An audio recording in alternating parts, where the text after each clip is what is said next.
Hello दोस्तों, नमस्कार दोस्तों।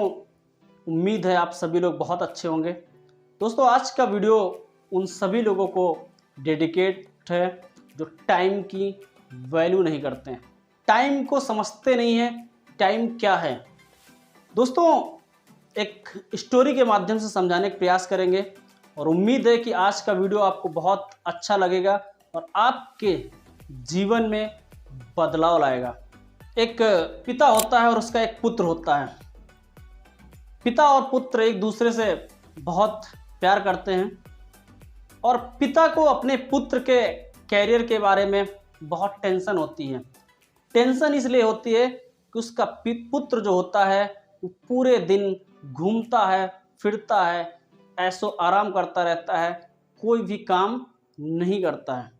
अब एक पिता होने के नाते अपने पुत्र के कैरियर को लेकर उसको बड़ी टेंशन होती है, फिक्र होती है कि क्या करें, अपने पुत्र को कैसे सही रास्ते पे लेके आएं। तो एक प्लान करता है उसका पिता, प्लान करता है कि क्या किया जाए, अपने पुत्र को कैसे समझाया जाए, किसको इसको कैसे रास्ते पे लाया जाए, जो समय वेस्ट कर रहा है, समय को कैसे हम इसको इन्वेस्ट में तब्दील कराएं। तो एक दिन उसके दिमाग में विचार आता है और अपने पुत्र को बुलाता है कि बेटा यहाँ आइए। सुबह सुबह अपने पुत्र को बुलाता है अपने पास और पुत्र जैसे आता है कहता बोलो बेटा, पापा क्या काम है। पापा बोलते हैं, उसके जो पिता होते हैं बोलते हैं बेटा एक अलमारी में घड़ी रखी हुई है और उस घड़ी को ले आओ। बेटा जाता है और अलमारी से घड़ी निकाल के पिताजी को देता है, कहता ये लीजिए पिताजी घड़ी।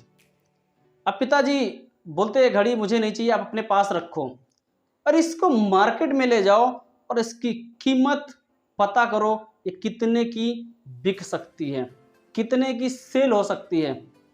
तो पुत्र जो उसका होता है वो जाता है मार्केट में, बाज़ार में जाता है, लोगों से प्राइस दिखा दिखा के पूछता है कि घड़ी की प्राइस क्या है। कोई 200 रुपये प्राइस लगाता है, कोई 500 रुपये प्राइस लगाता है, कोई 1000, कोई 2000। पूरे दिन वो घड़ी का प्राइस पूछता है। शाम को आता है और अपने पिता से बोलता है लीजिए पिताजी इसका प्राइस ले आए। तो पिता ने पूछा क्या प्राइस लगाया गया। तो पुत्र ने जवाब दिया जिसकी जितनी नज़र थी उसकी उतनी कीमत लगाई। किसी ने इसकी 200 रुपये लगाई, किसी ने 500 रुपये लगाया, किसी ने 1000 रुपये लगाया, किसी ने 2000 लगाया। जिसकी जितनी नज़र होती उसकी उस तरीके से इसकी कीमत लगाई। तो कहता है बहुत अच्छे, जाइए घड़ी उसी अलमारी में रख दीजिए।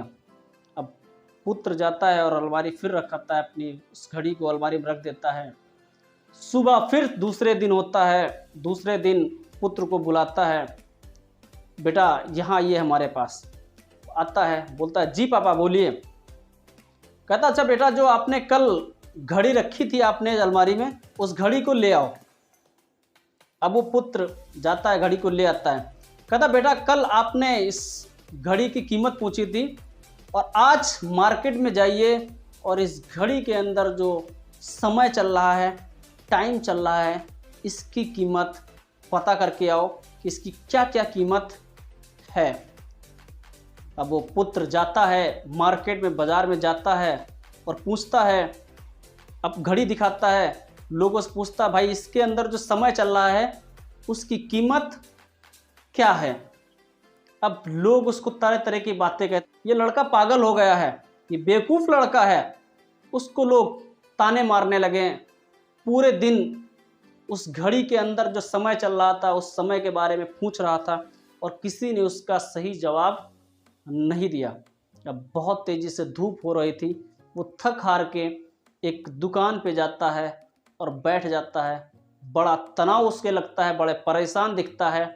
जो उस दुकान पे बैठा, जिस दुकान पे बैठा था लड़का, उस पे एक बुजुर्ग अपने काम में व्यस्त थे, काम बहुत अपने तन मन धन से काम कर रहे थे। और तभी उसकी नज़र उस लड़के पड़ती है। देखते हैं कि लड़का बड़ा परेशान दिख रहा है। तो वो भी बुजुर्ग थे। पूछा बेटा क्या हुआ, क्या समस्या है, बड़े परेशान लिख रहे हो। अपने जो बिजी शेड्यूल में से कुछ समय निकाला और उससे बातचीत किया। तो उसने बताया दादा मेरे पिताजी ने मुझे काम दिया था और उस कार्य को अभी तक उसका मुझे सटीक जवाब नहीं मिला है, उस काम को अभी तक हम अपने अंजाम तक नहीं पहुंचा पाए हैं। तो बुजुर्ग पूछता है, बेटा क्या काम आपके पिताजी ने दिया हुआ है? तो घड़ी दिखाता है और पूछता है, पिताजी ने हमसे कहा था कि इस घड़ी के अंदर जो टाइम चल रहा है उसकी कीमत पता करके आओ। अब जो बुजुर्ग थे वो थोड़ा मुस्कुराते हैं और जवाब देते हैं, कहते बेटा जो इस घड़ी के अंदर समय चल रहा है ना, इसकी कीमत नहीं लगाई जा सकती है, इसकी कीमत करोड़ों रुपए देके भी नहीं खरीदा जा सकता है, क्योंकि जो एक बार समय चला जाता है उसको दोबारा खरीदा नहीं जा सकता है।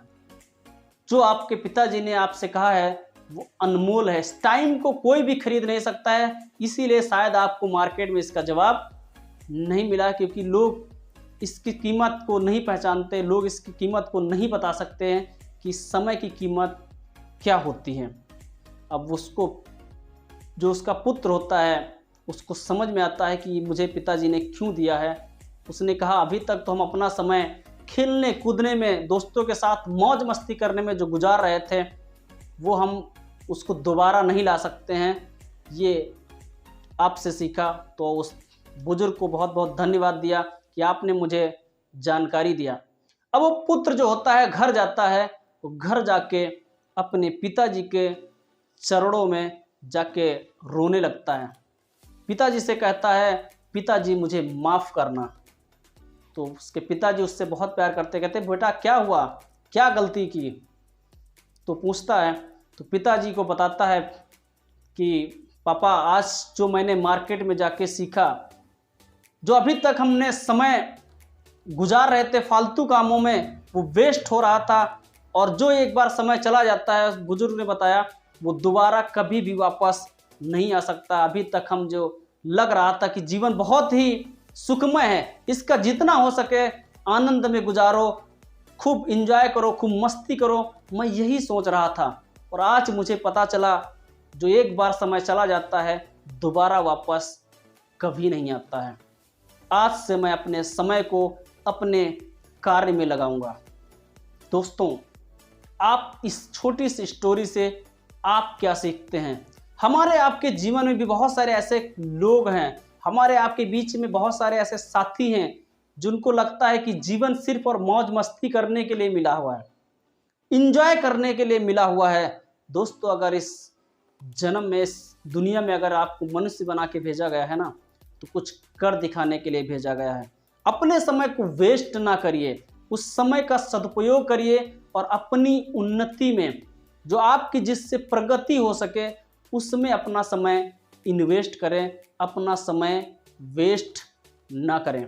दोस्तों, आपको ये वीडियो पसंद आया हो तो लाइक करिएगा और कमेंट बॉक्स में हमें ज़रूर बताइएगा वीडियो आपको कैसा लगा। तो यूँ ही सीखते रहिए, आगे बढ़ते रहिए। जय हिंद, जय भारत।